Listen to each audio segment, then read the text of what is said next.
Hello there. Hi, We're sorry. we're sorry. Josh is bad at keeping his phone charged and with enough storage space. We've tried to record this episode now 3 times, and this take alone 4 times. We have promised that this would be a no-edit, low-budget podcast. We're keeping our promise on one of those. And so please enjoy, for the first time, a true edit. We're sorry. Sorry.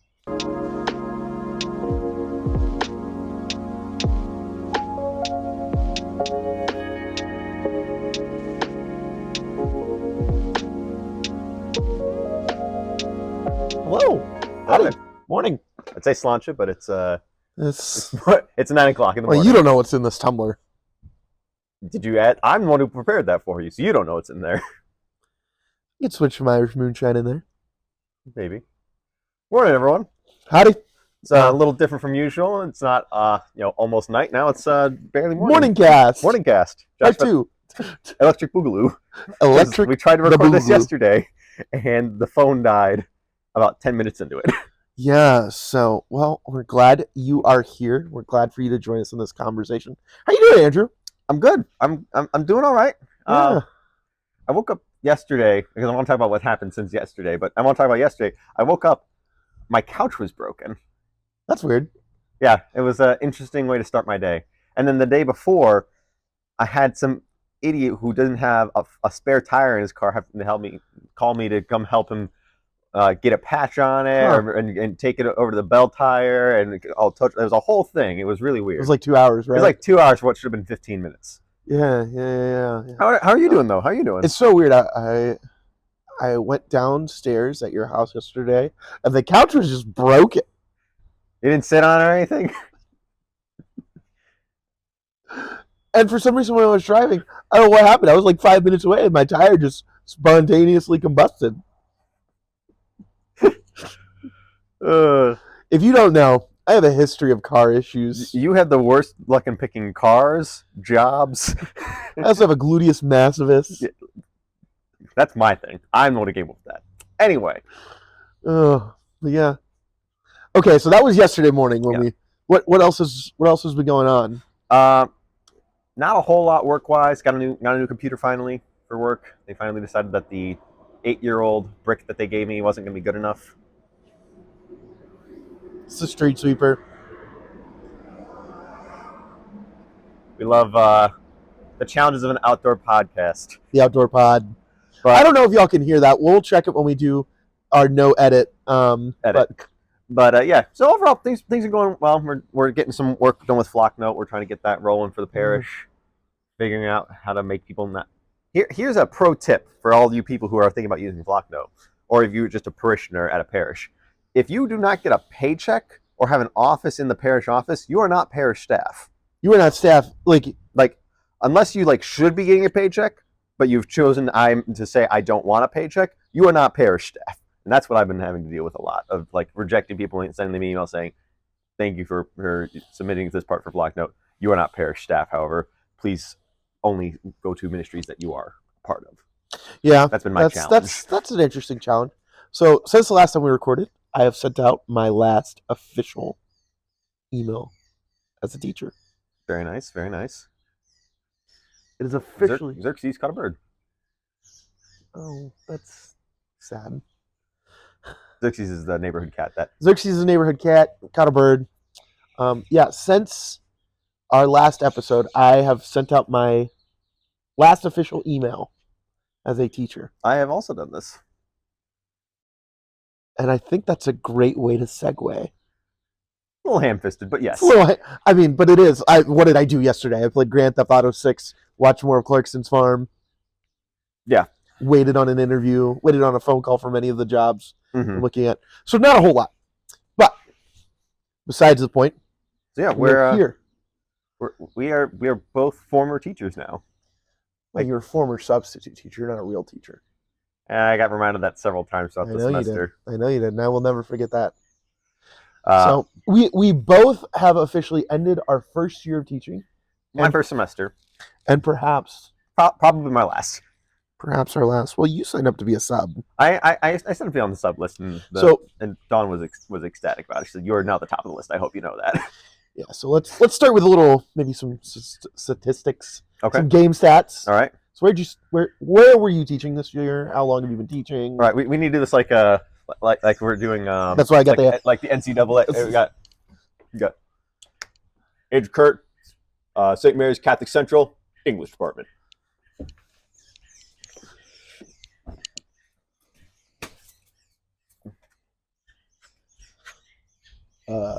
Joshua, Yonda, Lumen Christi Catholic High School, theology. Altamaz Buckshank, University of Alabama. Yeah, so I was a theology teacher at Lumen Christi Catholic High School in Jackson, Michigan. Yep, I was in Monroe, St. Mary's Catholic Central. Yeah, so I was the reason I got into teaching was I needed money. I needed money. I was hired part time at the parish. They basically didn't have enough money in the budget to start me full time. So I said, well, part time work, and we'll move you to full time in the fall. That's not going to be enough for me though. I was just going to keep working at B-Dubs, and then Miriam, my wife, mentioned to the principal that hey, the principal's like, hey, we need another sub. The sub that we had for Sarah isn't working out. She left. My husband can do it, jokingly, because I have a business degree. I have no education background. I have no English background outside of speaking it. But basically, they really just needed a babysitter and someone who could understand the material and understand technology. So I got a phone call saying, "Are you sure you want to do this?" I said, "Sure." I needed a job. Talked over with Father. He said, "Works for me." And that's kind of how I got into teaching. Yeah, someone got pregnant. And they needed someone to fill in. Yeah, so you did it because you were looking for something to. Yeah, I didn't go into like I want to world. Like, yeah, I want to teach. Like I was told, like my wife had mentioned to her students that like I would not be a good teacher because I lack patience. I think that's so funny because I don't see that in you. Oh, I have so little patience for people who. But you put up with my bullshit. Yeah, you're helping me get years off purgatory. But I also am very easy to put up with in some regards. In some regards, yes. So patience is something I've struggled with for a long time. So my wife, when she was teaching kids about wise decisions, she said, it would not be a wise decision for my husband to teach because he doesn't have a lot of patience. And then 2 months later, I got the job, and the kids, of course, that's what they remember. Like, didn't you say that your husband would be a bad teacher? Yep. So I got into teaching. Also for the money. Also for the money. Great money in Catholic education. Let me tell you what. Catholic theology. Specifically, yeah, I think I've taken a pay cut every year since I have started my professional career. I think so, based on what you've been telling me. But I got into it because prior to being a teacher, I was a youth minister, missionary, fast food employee, and I was like, I really enjoy working with young people. I really had a profound impact by the young adults and adults in my life who took the opportunity to mentor me and things like that. And I was like, I'd like to give back in that same way. I feel like there are some gifts I have in the world of teaching. Like, I feel like I'm a pretty decent orator. I feel like I have the ability to captivate an audience. I think there's a lot of overlap in your youth ministry skills and teaching theology. I mean, because there's a lot of overlap just in that. There is. Innately, but also specifically in the way that you do it. I feel like there was a lot of overlap. And so a natural option for you. And so that's kind of why I got into it. And I'll say this, as a first year teacher, so I was not a long-term sub, I was a teacher in the classroom, lesson planning, doing all that stuff. I really struggled. Like, my experience as a first year teacher was tough. Did I know that teaching was going to be tough? Yes. My mom had been a teacher for almost 20 years. I had seen her come home most days tired, exhausted, and then having about 4 to 5 hours worth of work she had to do at home.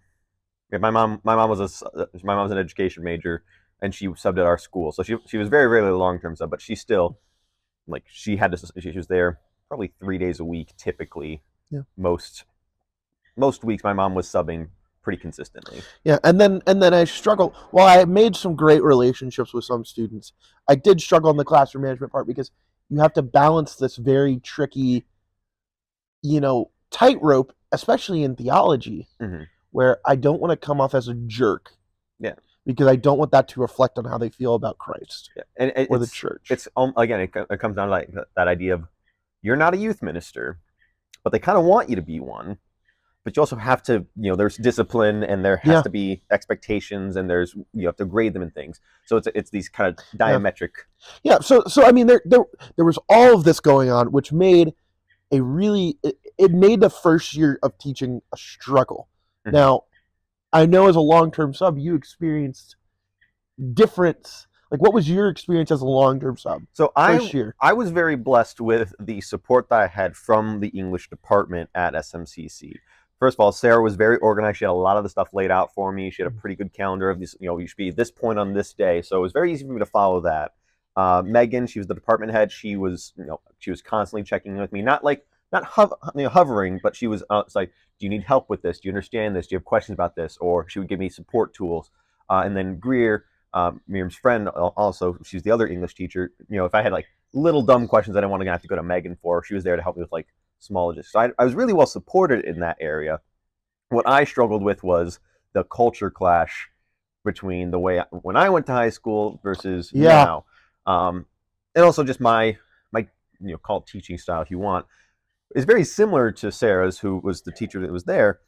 The kids went from having Sarah, who was very, very strict, very, very on. She was very personable too, but she had a expectation for classroom management, and like no late work, be in your seat by when the bell rings, or you're tardy, things like that. So I just followed her expectations. But they went from Sarah to Beatty.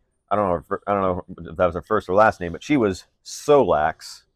She had to get the spelling test and said there's no page count and no word count for their giant research paper they had to do when it was clearly listed on the rubric that there was going to be one. Back to me, who's back to Sarah's expectations. So it's kind of like they're going flip flop. They were yo-yoing around. Yeah, going back to what you said about like our experience going through high school versus what we're seeing now as teachers in the classroom. I think I have so much of a greater appreciation for my teachers now. I don't know how they put up with me. Yeah, I mean, I don't think either of us were like awful. I was very respectful, but I still, I was still a dumb kid. We were still high school kids. Yeah, high school boys specifically. Yeah, but I mean, you look at the way education is done today. And to preface this, neither of us are education majors. Business management major, theology major. The way education is done today, I don't think gets at the heart of what education is about. We talked about this when we talked about college. Mm-hmm. But like education is about bringing a human person to a fullness of their flourishing. And I don't see high school as doing that. Mm-hmm. I see high school as making good worker bees. You put in this input to get this output. Yeah. The kids would ask, "What do you want from me?" And that's a good question to ask in general, but they would ask it on open-ended questions, and I would say, "Well, I want you to give me your thoughts." So like reflections were always the hardest thing for me to grade, because they would say, "Well, what do you think?" I said, "It doesn't matter what I think. I want you to be able to write an answer and articulate it. I don't care if you liked, like I had them watch the Rescue Project. I got a couple of opportunities where I could kind of play with the lesson plan a little bit because we had some extra time. So I said, I want you guys to watch this first episode of the Rescue Project with me and give me your honest thoughts on it. What you liked about it, what you didn't like about it, and just articulate a well understood answer." And they're like, "Well, what are your thoughts?" I said, "It doesn't matter if I liked it or disliked it. I don't care if you liked it or disliked it, and everything in between. Tell me what your thoughts are." And they were freaking out about it. "Guys, I'm not grading it based on your I don't care about your writing ability. The only thing I'm looking at is page count, maybe." Like I said, write me at least a page, which they struggled to do that. That was one of my big problems. They don't like to follow expectations, but that was because they were seniors. But I said, just show me that you can articulate an answer with evidence from your life or the text, or in this instance, the video. And they really struggled. A lot of them really struggled with that concept, and it was very frightening to me. Yeah, so being a theology teacher, I obviously do a lot of things like reflections. And one of the things I would have them do is do like this prayer experience or activity, whatever you would like to call it. Mm-hmm. And then afterwards, I want you, half a page, third of a page, full page, write down your experience. Summarize this for me in your own words. Unable to do it. Just completely unable to do it. Because in some ways they've been taught there is only a right answer. Yeah, and obviously in some instances there are objective things like there are facts within the Bible. There's grammar and vocab in English, but for them it was any type of critical thinking. Not for all of them. I want to preface that as well when I'm making generalizations. There's obviously outliers. My honors kids, out of the 18, I would say probably 15 of them were really strong at writing their own answers. But even then, you have these really strong writers who were freaking out constantly. And this is the other thing that I think we should talk about is their output has to be an A. The expectation no longer is, when we were in high school, I believe, at least for me, my experience was, like, obviously you shoot for an A, you shoot for the 100%. You always aim for that because you want to do the best you can. C was an average. Like, you were an average student. You weren't bad at school. You weren't great at school. You were average. Most people got C's and B's. Getting an A meant you did perfect. So if you got an A in your paper, you had an almost perfect paper. Yeah, I think this is so interesting because the expectation now is, well, I did the work, so I should get the A. It's either I did the work, I should get an A, or like this idea of, well, how do I get more than an A? Like, why did I get marked down? It's like, you got marked down because it wasn't perfect. You missed some grammar here or that. But that's enough to mark me points. I'm like, yeah, it wasn't perfect anymore. Yeah, I think that's to me, that's so fascinating because, I mean, I had a couple instances with some students who would turn in a paper, clearly did it wrong. Mm-hmm. And I would be like, so you did this wrong. And not just like, did it wrong because they didn't understand the assignment. They were scrambling to finish it and wrote down whatever. Yeah. And I had kids admitting that to me. They're like, yeah, I did this in the car on my way to school. I was like, cool, it showed. Yeah, I had some who did not. But what would end up happening is I would be like, I need to see intelligence to put effort and energy into this. I'm not asking for a lot. I rarely sent home homework. That was another big shift. Because I'm a big believer in using class time effectively. Mm-hmm. And doing homework-like things in the classroom is such a drag. It really is. And when we were in school, again, my experience, rarely did we have, like, out of the 5 days in the week, I'd have one day in class which would give us time to work on the homework in class with enough time to complete it. Here, and again, this might have been just the way that I was teaching it, or their expectation, I don't know. I never sent home homework unless it was a project. And even if it was a project, they had time in class to work on it, like their research paper. I didn't make them do anything besides vocab in the morning, which was 2 minutes, and study for that test that they had coming up. But the rest of it was, all right, the expectation is you were working on your paper. You were working on your paper.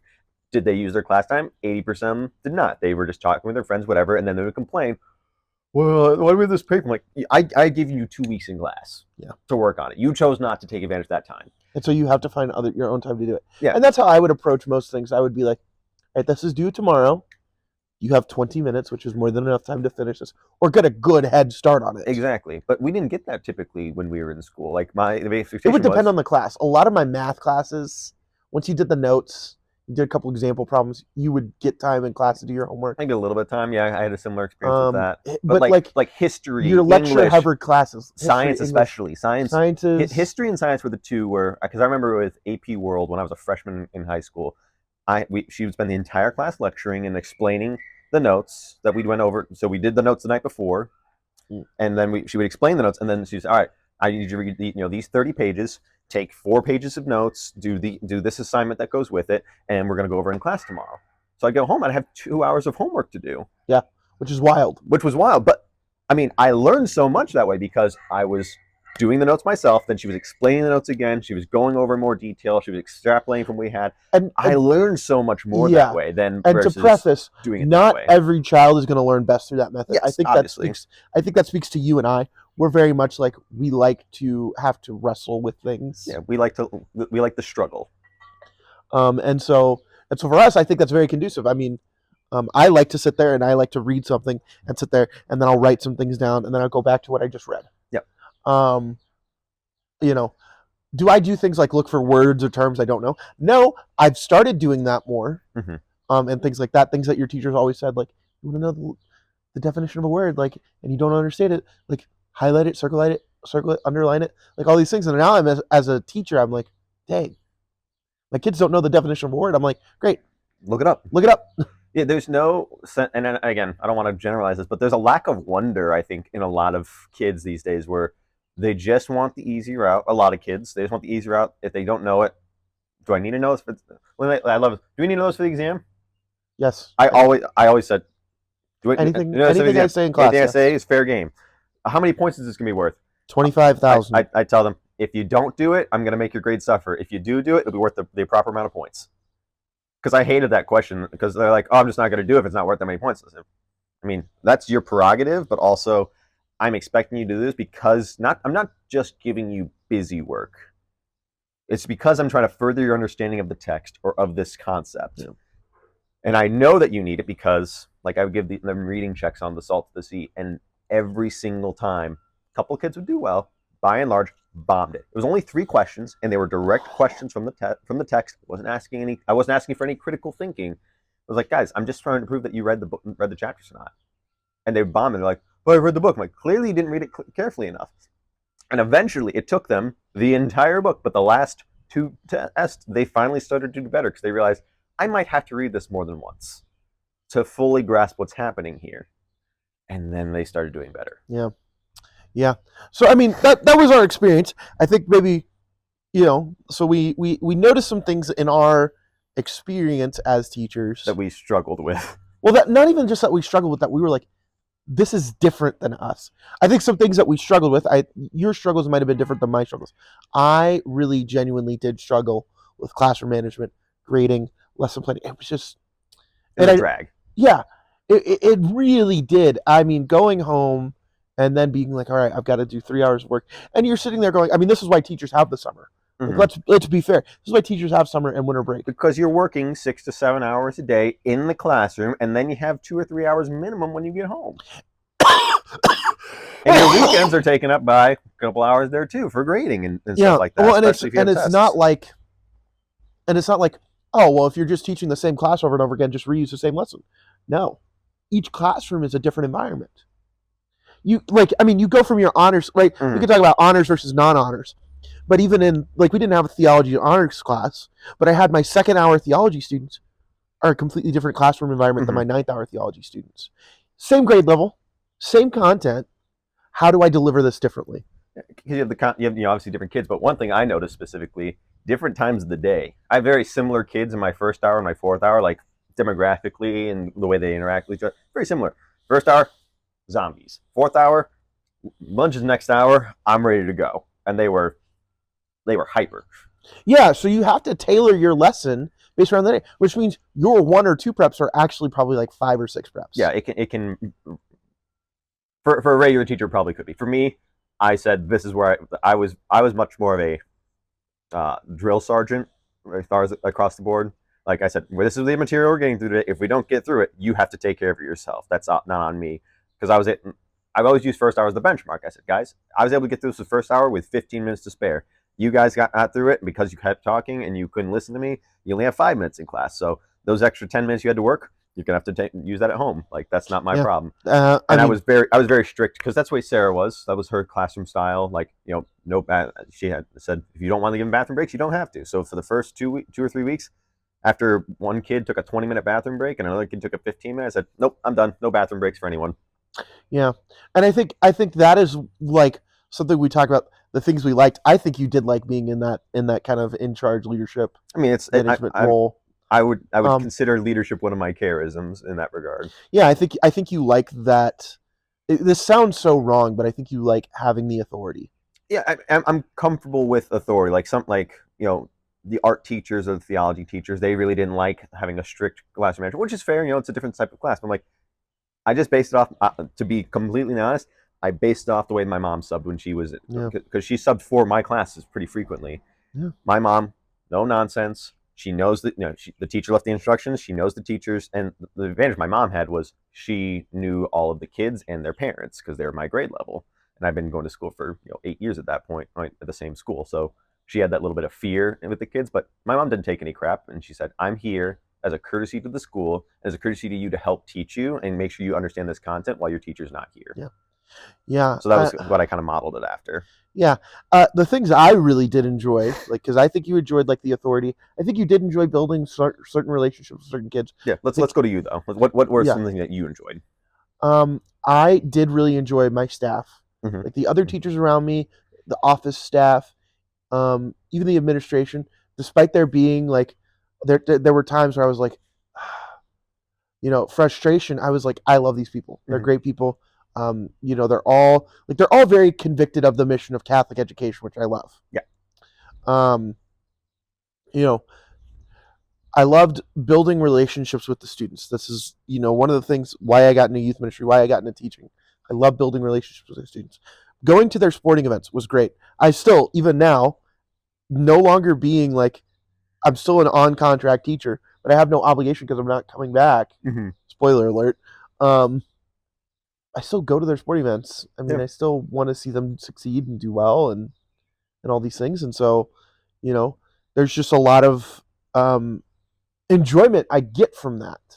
Yeah, no, I 100% agree. Like, my parting gift to 18 of the seniors was I made rosaries for them. The criteria was if they're getting a rosary, one, they had to be Catholic at least to some extent, because I didn't want to just give a rosary to someone who didn't understand what it was and would just throw it away. But like kids who participated, kids who actively like engaged with me and like were good. They didn't have to be like the best student necessarily. I gave it to a kid who I almost failed, but they were actively engaged and they really tried and they talked to me. That was the big thing. Like, I didn't realize how much teachers like it when you talk to them. Most teachers, at least. Because when I was a kid, when I was in high school, I would talk to my teachers. I'd chat with them a little bit, but nothing too crazy. But like the first couple of weeks, most of the kids didn't talk to me because they were afraid of me, which is fine. I'm fine with healthy fear and respect in that regard. But like I was kind of bored for a lot of the class because they were just working on stuff or chatting with themselves. I'm like, guys, I also want to like interact with you. And so the kids who came over and started talking to me and interacting with me, they became my favorites very quickly. And I didn't show favoritism as far as like grading or No, I anything, did. but Not with grading. yeah, not with grading, but like I showed favoritism. Like I chatted with them, like if they, and that was the other thing. I showed understanding. Like the kid said, "Hey, I was up super late last night doing X, Y, Z." Normally, I would tell kids, "I don't care. That's not my problem. You should have planned for this." Blah blah blah. But a lot of times, kids who were my favorites because they would talk to me and they were communicating with me and asking questions, and like I saw like, oh, how hard they're working on the project. Like I had one kid who said, "Hey, I'm in this theater production. You gave us this. You gave us 2 weeks. I understand you gave us 2 weeks to work on this, but 2 of those weekends I'm not going to be available. Plus, it's I've tech week. Like I'm not like I just don't have enough time." But he showed me his plan, and he had a really ambitious plan for his project. He was making a movie trailer for Salt of the Sea, and he was using his creative like enterprise. And he had this great plan. He said, "I just need an extra couple of days." Because I can get some of it done this week. I'll have to take a break, and then I can do a couple days next week, and then I'll be able to do it all. So I said, you know what? Because you communicated with me, and I know you as a person, and I know that you're not just asking for an extension because you came way in advance of it. I said, yeah, but I said I'm not gonna be able to give you an extension past that. I really need to see some good. You need to show me progress when you can. I need to see it by this day. He got 100% on that. Like Sarah was so blown away by it, as was I. That she's saving it for next year to use as an example. Like she's like, this is what an A looks like. Yeah. If you want an A, because her rubrics are tough. They're tougher than even I would make them in some regards. But if you want an A, this is how you do it. And I'm so glad that I gave him that opportunity. So like being able to forge those relationships with the kids was huge for me too. No, because I mean, and they're going to remember that 5 to 10 to 15 years from now. I mean, I'll be graduated 10 years from high school next year, and it's like I still have teachers that we don't talk, and because I'm living so far away from home, I'm obviously not going into. I'm like, yeah, I remember Mr. Greist, great science teacher, one of the best. Yep. I remember Miss Kahanic, great history teacher, really inspired my love of history. Things like that. I'm like, yeah, this is awesome. This is great. To be able to forge those relationships, like one of the most heartfelt things was as I was grading their final exams, seeing some of the students had written like little notes, like how they're gonna miss me, how it was so much fun having me in class, little activities we would do, and I was like, yeah.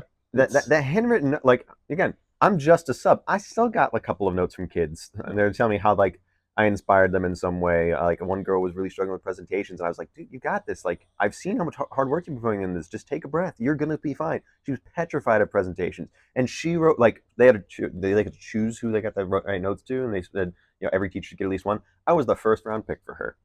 She was the first one there, and she picked me. When I heard that, I was like, "Oh, yeah, oh my heart." Yeah, I mean, there's like this gratification, right?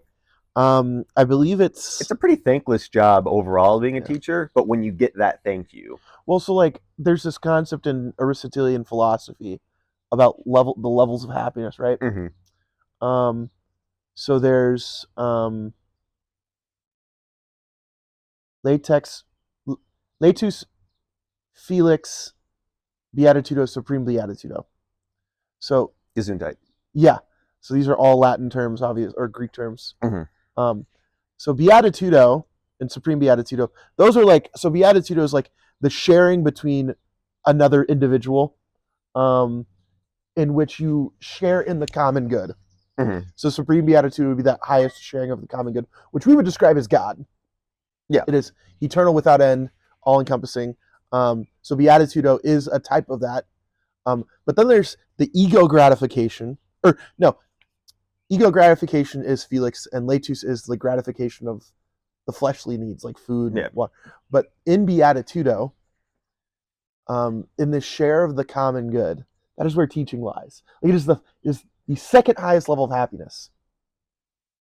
Is to be able to share one's own life with another in the realm of teaching or friendship. Yeah. I love that. Yeah, right? That's so cool. It's I love that it's just a timeless concept. Yeah. Of, you have Aristotle, and then you have us now in 2024. And Coming to this realization because of our own experience now. yeah, because again, I thanked my teachers when I left high school, but I thanked my senior teachers pretty much. That was it. But like I'm friends with some of my 8th grade teachers, and my middle school teachers on Facebook, and I just remember like Mr. McKinnon, we were his first class, and he tried to do all these really fun things with us to make history come alive in 5th grade. And one of the things that he did was he put on this big production basically of the Civil War. Like we reenacted different battles. He recorded the whole thing. We gave us roles. It was like a 2-month project. I still remember messing up my lines as General von Steuben in 5th grade. And I told him that a couple of years ago when I went back to the school to drop off something for my mom. And he was blown away that I remembered that. Like, he was like, I can't believe you still remember that. I was like, yeah, it was one of my favorite experiences from 5th grade. No, and he was so excited about that. And now I get to be on the receiving end of that even just as a long-term sub. I was still teaching by and large. I had to come up with my own lesson plans occasionally. But it was not the same experience as you or other teachers, but I got a taste of that still. Yeah. I butted heads with admin, butted heads with some students. I made relationships with some students. It was I got a taste. Yeah, I mean, I never like the thing is like lesson planning is fine. Going from a youth ministry experience where you were planning like 1 lesson, maybe 2 lessons a week, to now you've got to have 5 killer 40-minute lessons, fill up the time. I'm like, you got to do that for 5 days a week. Yeah. I mean, it's draining. It's not to say that youth ministry isn't also draining. It's a different type of draining. Yeah, that's more like dog years. Yeah. But yeah, overall, I think there was a lot of things that I learned over this year. Mm-hmm. I think there was a lot of things that you learned. So where does this leave us now? What's the future? I mean, for me, because I'll have to change my bio on the website. Yes, you have to change yours before we even launch the website. You have to change it. For me, I mean, like I said, this was a finite time. Contract ended because Sarah's coming back in the fall. I did sign up to be on the sub list. Dawn, the office lady, was very excited. She said, "You're top of the list," because I was very on top of it as far as because they had me subbing within the building even as a long-term sub for other classes, and I've had a very no nonsense. This is the assignment. Work on it. Move along, which a lot of the teachers appreciated. So I'm on the sub list. So I'll be around, and I work next door to the school at the church, and that's So you're no longer going to be a long-term sub. I'm going to be moving to full-time pastoral ministry within St. Mary's and St. John's Parish. So I'll be able to use some of the things that I've learned from teaching, because I have to teach no longer the youth necessarily, although I'll still be involved with them. I have to teach adults how to act and behave and work together to bring more value and life to our parish community.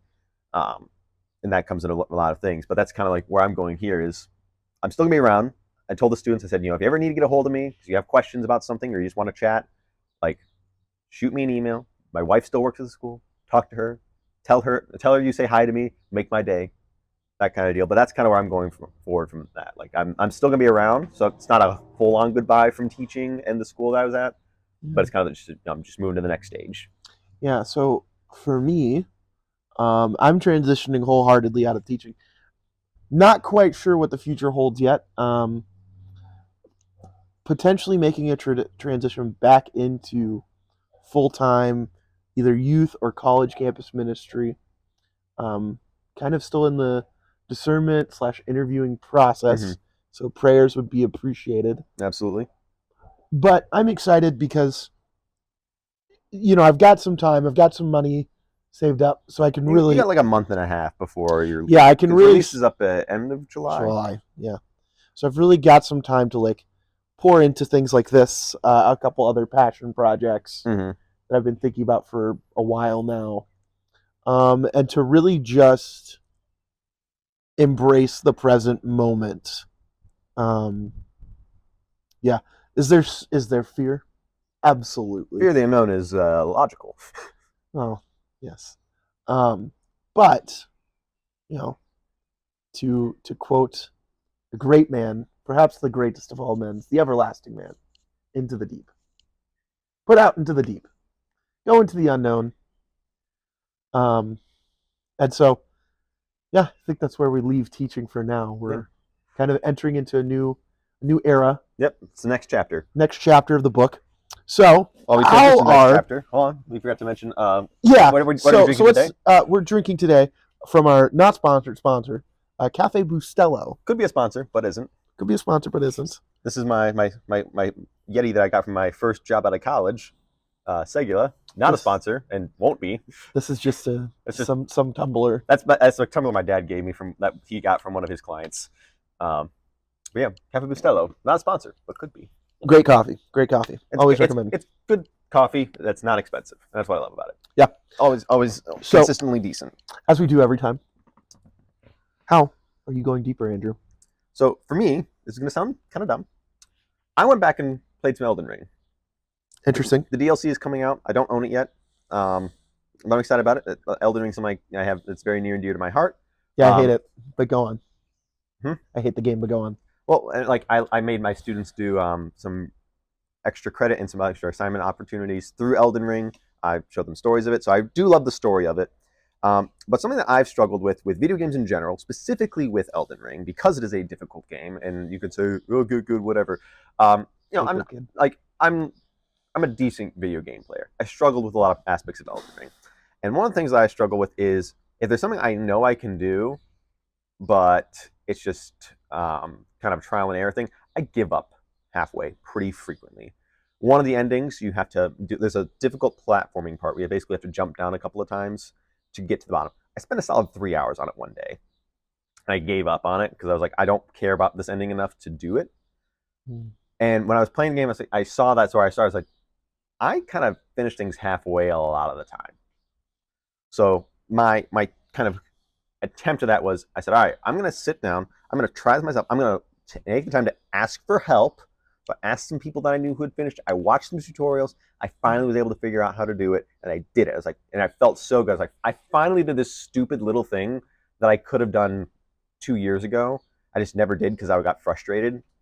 Because again, when you know something is within your skill set, but you just can't seem to do it, it bums you out, and you say, you just tell yourself, I could do it. And you just move and say, like, I basically finished it, but you didn't.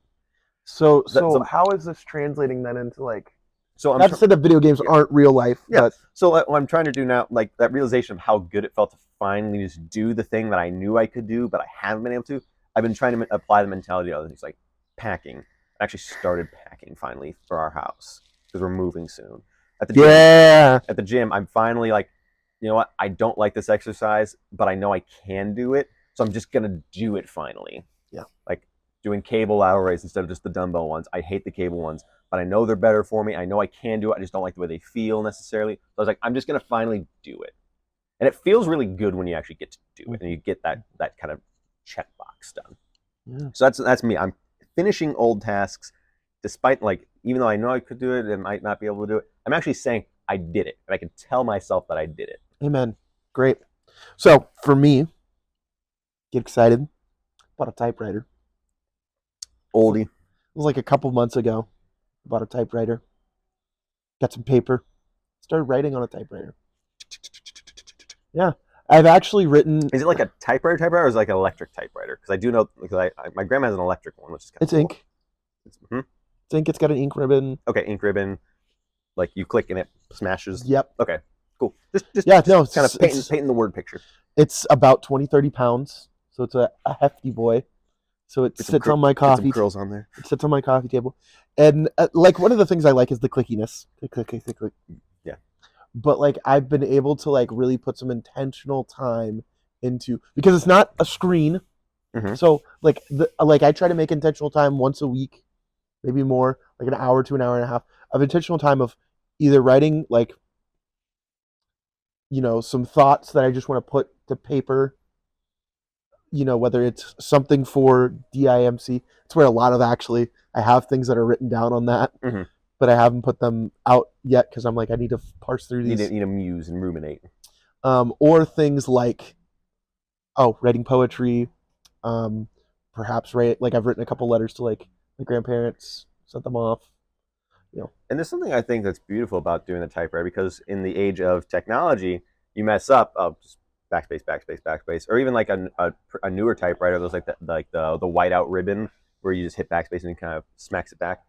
Yours is one like that though. Like it's pretty basic. So like if you're gonna type, you got to be really intentional about what you're clicking and what you're gonna say next, how you're gonna format it. Yeah, I think that's beautiful. So like yeah, and I mean it costs money, right? I've probably gone through like had it for 2 months now. I've probably gone through like 2 packets of paper because like if I mess something up, rip the paper out, new sheet. Mm-hmm. Yeah, I think it's a great way to grow in patience. It's just Okay, and So- with that, yeah. So our call to action we have 2 this week.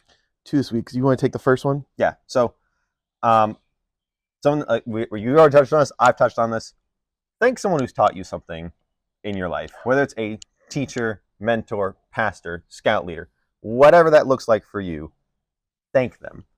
Don't send them an email unless that's the only way you can get a hold of them.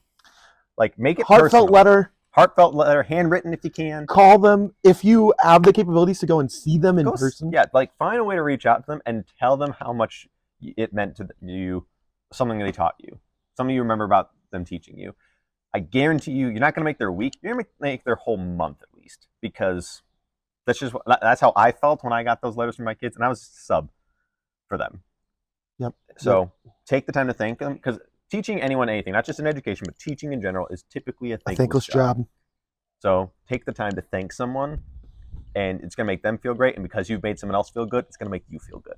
So along with that, a secondary call to action. So obviously we want to thank those who have taught us, but also engage yourself with the act of teaching someone.